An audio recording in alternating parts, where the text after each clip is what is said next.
दोस्तों, वीडियो देखने से पहले हमारे चैनल को सब्सक्राइब कर लीजिए और अगर हमारी वीडियो अच्छी लगे तो लाइक और शेयर भी करें। तो आइए दोस्तों, हम चलते हैं हमारे टॉपिक की तरफ। जंग यर्मुक की दास्तान। जब हरकिल बादशाह को खबर मिली कि मुसलमानों ने रुस्तन, शीजर और हिम्स जैसे अजीम किले भी फतह कर लिए हैं, तो वो आग बगूला हो गया। उसने दीगर कई इलाकों से एक अजीम फौज को इकट्ठा किया, जिसमें जबला बिन हम और महान अरमनी जैसे ताकतवर मशहूर मारूफ सरबराह भी मौजूद थे। हरकिल ने उनके सामने एक लंबी तकरीर करके उनमें नया जज्बा और जोश पैदा किया। फिर उसने लश्कर को तरतीब देकर अलग अलग जगहों पर रवाना कर दिया।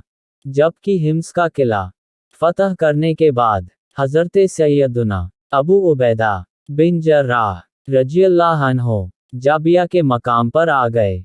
जासूसों ने आपको हरकिल के जमा किए हुए लश्कर के बारे में बताया, तो आप बहुत अफसोस ज़दा हुए और आपने जंगी मकाम के लिए मशवरा किया और सैयदुना खालिद बिन वलीद रज़ियल्लाहु अन्हु के मशवरे से यरमुक के मकाम पर पड़ाव किया। जब रूमी लश्कर को इस्लामी लश्कर की यरमुक में आमद का मालूम हुआ तो महान अरमनी की क़ियादत में वो भी यरमुक पहुंच गया। दोनों लश्करों की सही तादाद में इख्तिलाफ है। रूमी लश्कर जब अंताकिया से रवाना हुआ था तब उसकी तादाद 5,60,000 थी। यह लश्कर 21 फरसख लंबा था और एक फरसख कमोबेश 3 मील का होता है। रास्ते में आने वाले अलग अलग इलाकों से भी कई लोग इस लश्कर में शामिल होते गए। अंताकिया के साहिली इलाकों और बैतुल मुक़द्दस की फौज भी यरमुक आ पहुंची थी। जबला बिन हम भी अपने 60,000 अरबी साथियों समेत इस लश्कर का हिस्सा था। इस हिसाब से रूमी लश्कर की कुल तादाद 10,60,000 होती है। इस्लामी लश्कर की तादाद कुछ ने 30,000 बताई है, लेकिन असली और सही कौल के मुताबिक इस्लामी लश्कर की तादाद 35 से 40,000 थी। अब इस्लामी तारीख का एक ऐसा सुनहरी बाब पेश किया जाता है जिसके बिना तारीख अधूरी है, जिसे सुनकर आज भी कुफ्फार और मुशरिकीन कांप उठते हैं। जबला बिन हम जब कौमे गस्सान के 60,000 फौजियों के साथ मैदान में आया तो सैयदुना खालिद बिन वलीद रज़ियल्लाहु अन्हु ने सैयदुना अबू उबैदा बिन जर्राह रज़ियल्लाहु अन्हु की बारगाह में अर्ज़ किया, हुजूर, रूमी लश्कर के सिपह सालार ने उन अरबों को हमारे मुकाबले पर भेजा है ताकि वो लोहे को लोहे से काट सके। अगर हमारा पूरा लश्कर उनके मुकाबले पर गया तो उनकी अहमियत बरकरार रहेगी। मैं उनके साथ एक ऐसी जंगी चाल चलना चाहता हूँ जो उनकी नस्लें भी याद रखेंगी। मैं पूरे लश्कर नहीं बल्कि थोड़े से शह सुवारों से उनका मुकाबला करने जाऊंगा।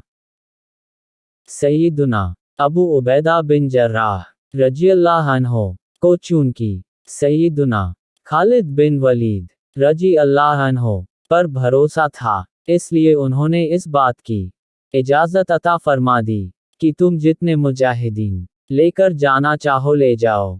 सैयदुना खालिद बिन वलीद रज़ियल्लाहु अन्हु ने अर्ज़ किया, मैं उन 60,000 मुशरिकीन के मुकाबले के लिए सिर्फ 30 मुजाहिदीन लेकर जाऊंगा।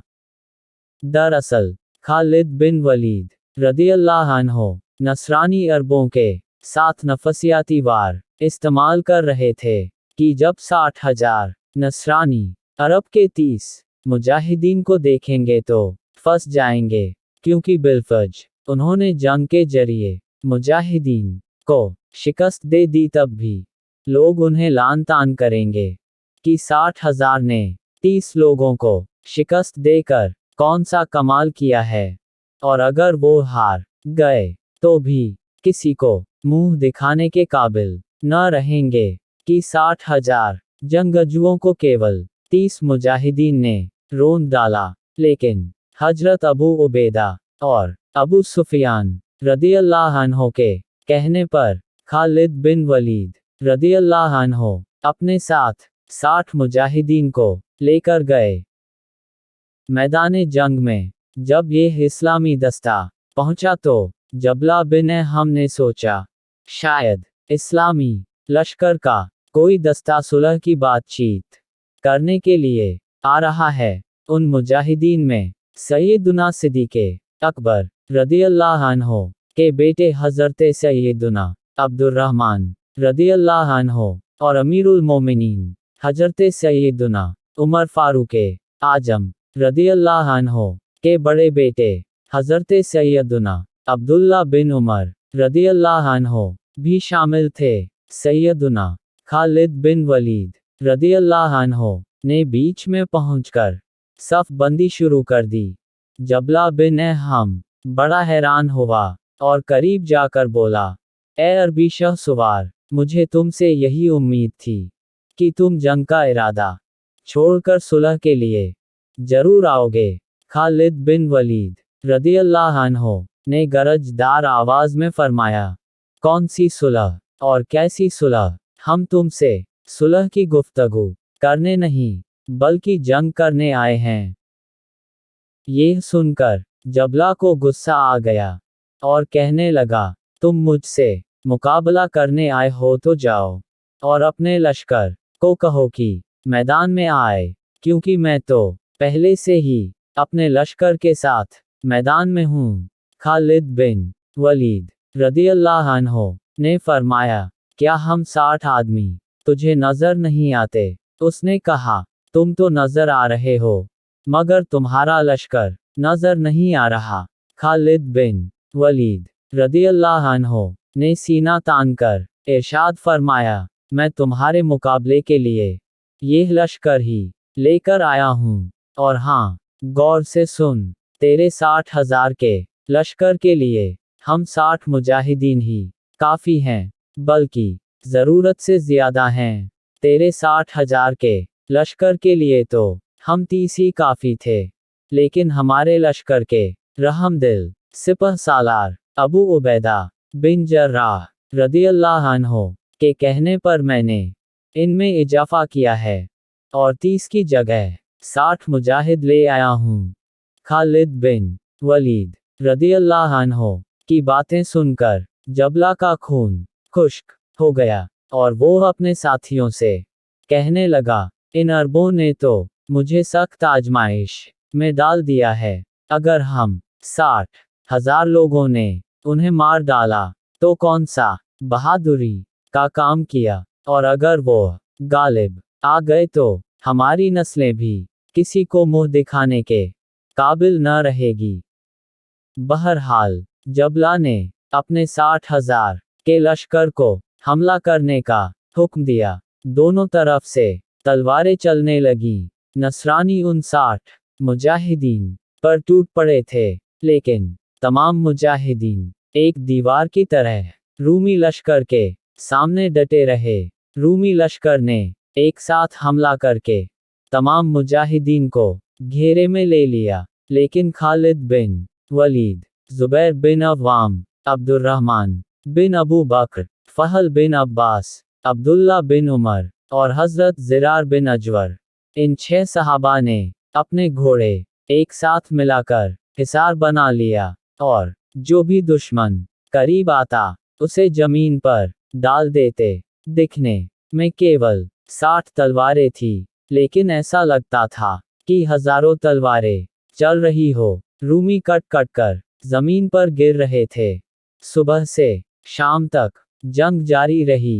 रूमी थक कर चूर हो गए थे, जबकि खालिद बिन वलीद रदियल्लाहु अन्हु समेत तमाम मुजाहिदीन ऐसे लड़ रहे थे जैसे अभी अभी मैदान में आए हों। शाम के वक्त रूमी लश्कर के सिपाही मैदान छोड़कर भाग खड़े हुए। 60 मुजाहिदीन में से 10 मुजाहिदीन शहीद हुए। पहले 20 मुजाहिदीन खालिद बिन वलीद रदियल्लाहु अन्हु के साथ वापस आए। और फिर रात के वक्त 25 मुजाहिदीन वापस आए। बाकी 5 सहाबा किराम कैद हुए थे, जबकि रूमी काफिर लश्कर के 60,000 सिपाहियों में से 5,000 सिपाही जहन्नम रसीद हुए थे। इन 60 मुजाहिदीन ने मिलकर 5,000 रूमी सिपाहियों का कत्ले आम कर दिया। इस जंग की तफसील बहुत बड़ी है, इसलिए यहाँ मैंने आधी जंग का जिक्र किया है। अल्लाह ने जिंदगी दी तो इस पोस्ट के अगले हिस्से में बाकी जंग की पूरी जानकारी का जिक्र तफसील के साथ करूँगा इंशाअल्लाह। तब तक के लिए अल्लाह हाफिज।